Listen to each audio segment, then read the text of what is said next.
evening, everyone. My name is Melissa Tony, and much like Sister, I don't have a lot to say. But I'm glad that you ended on that note, actually, because I just want to acknowledge that we actually had an amazing conversation at this table. And it stemmed from us wanting to have context before we tried to answer these questions, because I agree they didn't really make sense either. We all are here because we think carding should be stopped, but I think if we look at the questions, it's clear that it's not going to be stopped.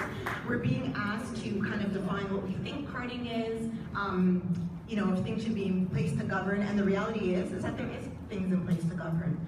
We learned today that Peel Region has a directive specifically for street checks here in Peel, with 7 pieces under that need to be adhered to. And what we also learned is that it isn't standardized across different municipalities. So I think this is information that the community needs to hear, and I feel like in order for this conversation to have been more fruitful, the context of that would have been really helpful so that we all could have had and engaged in a more educated. Sorry, I have that habit. I'm half Jamaican and half Trini. Sorry.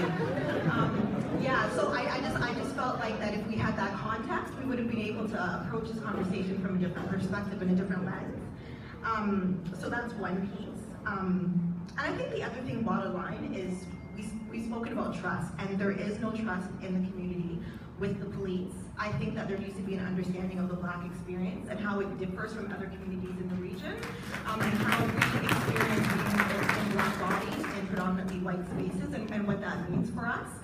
And there just needs to be an acknowledgement that there is an issue, a real, true, sincere acknowledgement, because I think at the same time, all is acknowledged, and I think it was said at this table, we acknowledge that not all police officers police from the same perspective. There are a couple of bad apples that do make things worse for the bunch, but if you don't acknowledge the actual experience of people who have been telling you for years, there's nothing that has been shared today that hasn't been shared 5, 10, 15, 20 years ago. I think that people will engage in more openness and want to have those conversations, but we still feel like we're not being heard. We feel like we're repeating over and over and over, and having allies, I think, at the table are important, but the language we're using is very clear. I think we've become really frank. There's research, there's evidence, there's an issue. So again, having conversations about wanting carding to go away, but being asked questions on how to make it better, I think we just need to come from a place of transparency so we can really engage in meaningful conversations. Thank you. Thank you, Melissa.